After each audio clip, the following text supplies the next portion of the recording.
आप देख रहे हैं टीएनपी न्यूज। मैं हूं आपके साथ दीपिका ओझा। टीएनपी न्यूज के खास कार्यक्रम अपना उत्तर प्रदेश में आपका स्वागत है। चलिए शुरुआत करते हैं उत्तर प्रदेश की खबरों की। प्रधानमंत्री नरेंद्र मोदी 7 जुलाई को वाराणसी दौरे पर रहेंगे। पीएम के आगमन को देखते हुए कार्यक्रम स्थल पर तैयारियां तेजी से चल रही हैं। तैयारियों को अंतिम रूप देने के लिए सीएम योगी वाराणसी पहुंचे, जिसके बाद सीएम योगी ने सर्किट हाउस में अधिकारियों के साथ समीक्षा बैठक की और तैयारियों के बारे में जानकारी ली। तो वहीं भारतीय जनसंघ के संस्थापक श्यामा प्रसाद मुखर्जी की जयंती पर आज पूरे देश में बीजेपी कार्यकर्ताओं ने उन्हें श्रद्धा सुमन अर्पित किया। इस मौके पर कई जगहों पर कार्यक्रम का भी आयोजन किया गया। इसी कड़ी में सीएम योगी आदित्यनाथ ने लखनऊ के सिविल अस्पताल पहुंचे, जहां श्यामा प्रसाद मुखर्जी की प्रतिमा पर सीएम ने माल्यार्पण किया और श्रद्धांजलि अर्पित की। इस दौरान सीएम के साथ उप मुख्यमंत्री ब्रजेश पाठक, मेयर संयुक्ता भाटिया के साथ तमाम बीजेपी के नेता और मंत्री मौजूद रहे। इससे पहले सीएम ने ट्वीट भी किया कि महान राष्ट्रभक्त जनसंघ के संस्थापक अध्यक्ष हम सभी के पथ प्रदर्शक श्रद्धेय डॉक्टर श्यामा प्रसाद मुखर्जी की जयंती पर उन्हें कोटिश नमन।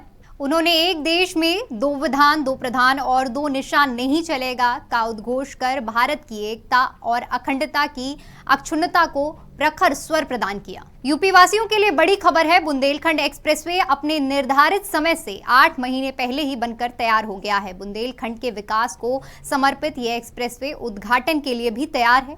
पीएम मोदी 12 जुलाई को इसका लोकार्पण करेंगे और इसी के साथ प्रदेश को उसका 5वां एक्सप्रेसवे मिल जाएगा। इसकी तैयारियों को लेकर यूपी सरकार के औद्योगिक विकास मंत्री नंद गोपाल गुप्ता नंदी ने जालौन के Kaithari toll plaza Bundelkhand expressway पर पहुंचकर तैयारियों का जायजा लिया। नंद गोपाल ने कहा कि पिछली सरकारों ने जिस बुंदेलखंड एक्सप्रेसवे को पत्थर समझकर उपेक्षित रखा था, आज उसे सीएम योगी ने न सिर्फ तराशा है बल्कि तराश कर हीरा बना दिया है। कल का उपेक्षित बुंदेलखंड अब बुंदेलखंड एक्सप्रेसवे के जरिए तरक्की के सोपान को हासिल करेगा और आगे बढ़ेगा। साथ ही बुंदेलखंड और प्रदेश की विकास यात्रा में एक नया अध्याय जोड़ेगा। वहीं कैबिनेट मंत्री और जिले के प्रभारी मंत्री लक्ष्मी नारायण चौधरी बरेली पहुंचे, जहां उन्होंने वृक्षारोपण अभियान के तहत पौधारोपण किया। इसके साथ ही मंत्री ने लोगों से अधिक पौधारोपण करने की अपील भी की। उन्होंने कहा कि ग्लोबल वार्मिंग की वजह से प्रदूषण का खतरा बढ़ गया है, क्योंकि पेड़ों का बड़े स्तर पर काटना शुरू हो गया है। लेकिन यूपी में साल 2017 से योगी सरकार के आने के बाद से पौधारोपण में कीर्तिमान स्थापित किए गए हैं। इस बार यूपी में 35 करोड़ पौधारोपण का लक्ष्य रखा गया है, जिसमें बरेली में 42,71,000 पौधे लगाए जाएंगे। इसके साथ ही मंत्री ने पौधारोपण की देख रेख को लेकर प्रशासन को निर्देश दिए हैं। तो प्रदूषण का खतरा बढ़ गया है, इसलिए जंगलों का कटान बहुत हुआ, इसलिए वृक्षारोपण बहुत आवश्यक है। उत्तर प्रदेश में जब से 2017 से आदरणीय योगी जी की सरकार आई है, तब से हमने कीर्तिमान स्थापित किए हैं वृक्षारोपण के।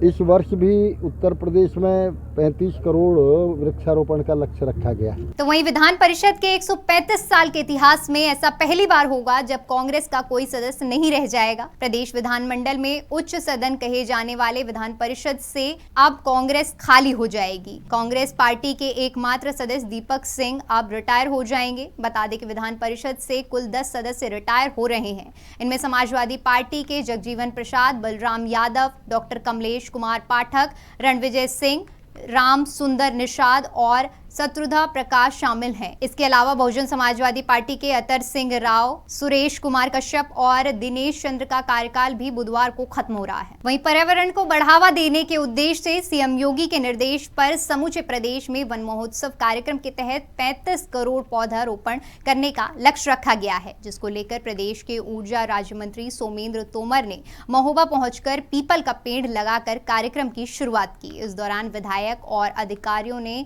वृक्षारोपण को बढ़ावा देने का संकल्प लेते हुए 35 लाख पौधा रोपित करने का लक्ष्य रखा है। ऊर्जा राज्य मंत्री सोमेंद्र सिंह तोमर ने कहा कि देश में पर्यावरण के संरक्षण और संवर्धन को लेकर सरकार हर वर्ष करोड़ों पौधे लगाने का संकल्प लेती है। सरकार का उद्देश्य है कि अधिक से अधिक वृक्षारोपण कर प्रकृति के बढ़ते पर्यावरण प्रदूषण को नियंत्रित किया जा सके। यही वजह है कि सरकार ने हर वर्ष वृक्षारोपण को बढ़ाने का संकल्प लिया है। 25 करोड़ पौधों का रोपण हो रहा है। आपको मालूम होना चाहिए जैसा कि डीएम साहब ने बताया कि वृक्ष हमारे लिए कितने जरूरी हैं।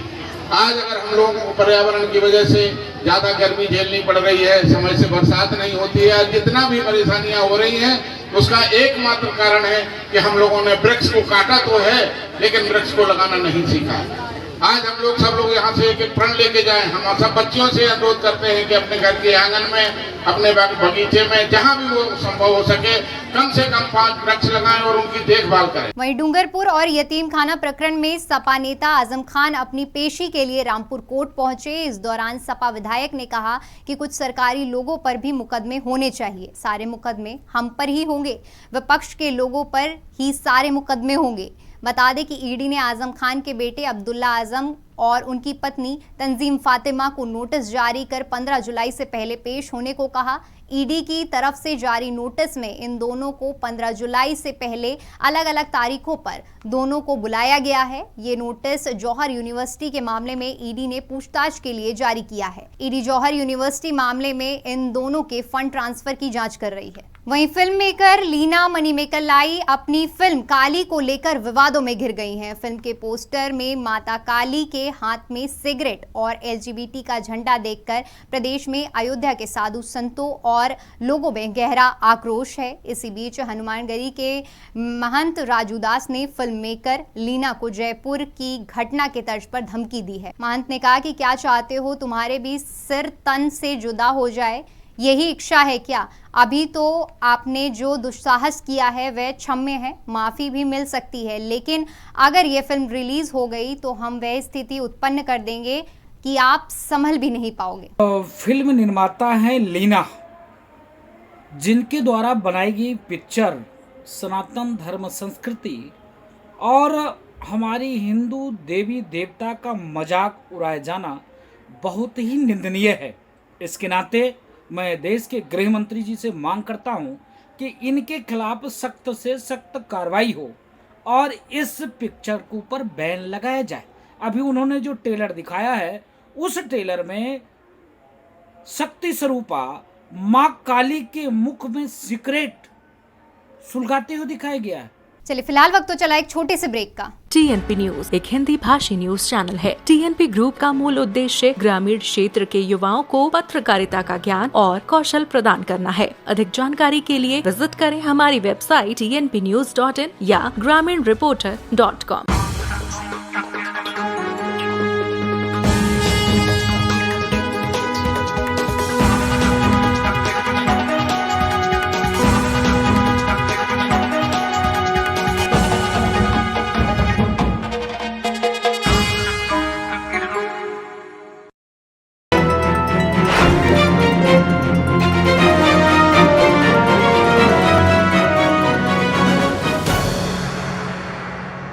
ब्रेक के बाद एक बार फिर से आपका स्वागत है। रुक करते हैं अगली खबर का। प्रतापगढ़ जिले में फर्जी टीईटी प्रमाण पत्र लगाकर नौकरी कर रही 9 शिक्षिकाओं को बीएसए ने बर्खास्त कर दिया है। साथ ही बीएसए ने 9 फर्जी शिक्षिकाओं के खिलाफ एफआईआर दर्ज कराने का भी आदेश दिया है। इन सभी शिक्षिकाओं पर आरोप है कि उन्हें फर्जी टीईटी प्रमाण पत्र लगाकर ये नौकरी हासिल की थी। ऑनलाइन सत्यापन के दौरान इस फर्जीवाड़े का खुलासा हुआ था। आरोप है कि ऑनलाइन सत्यापन के बाद भी बीएसए विभाग के बाबुओं ने फर्जी शिक्षिकाओं की फाइल 6 महीने के लिए दबा कर रखी थी। वहीं रायबरेली में थाना महाराजगंज के आसपास पुलिस ने जिले के प्रमुख बाजारों और मोहल्लों में पैदल गश्त करके वाहन चेकिंग की। वाहन चेकिंग के दौरान पुलिस ने कई वाहनों के चालान काटे। पुलिस की टीम ने शहर में पैदल मार्च के दौरान शहर में सुरक्षा व्यवस्था की समीक्षा की। बहराइच पुलिस को बड़ी सफलता हाथ लगी है। मामला बहादुरपुर गांव का है, जहां दंपत्ति की 14 जून को रात में फावड़े से काटकर हत्या कर दी गई थी, जिसके बाद पुलिस ने अज्ञात के खिलाफ मुकदमा दर्ज कर जांच शुरू की।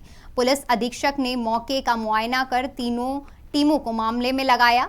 पुलिस ने हत्याकांड का खुलासा करते हुए 2 आरोपियों को गिरफ्तार कर जेल भेज दिया है, जबकि फरार एक आरोपी की तलाश में पुलिस जुटी हुई है। मामले की जानकारी देते हुए पुलिस अधीक्षक ने बताया कि सर्विलांस और एसओजी टीम ने मोबाइल वार्ता और पूछताछ से घटना का खुलासा किया है। पिछले महीने 13/14 की रात्रि में पति पत्नी दोनों की गला काटकर हत्या कर दी गई थी। इस घटना के अनावरण के लिए 2 टीमें गठित की गई थी और विवेचना के क्रम में घटना का सफल अनावरण किया गया है। इसमें 3 लोगों की संलिप्तता पाई गई है जो उसी गांव के हैं।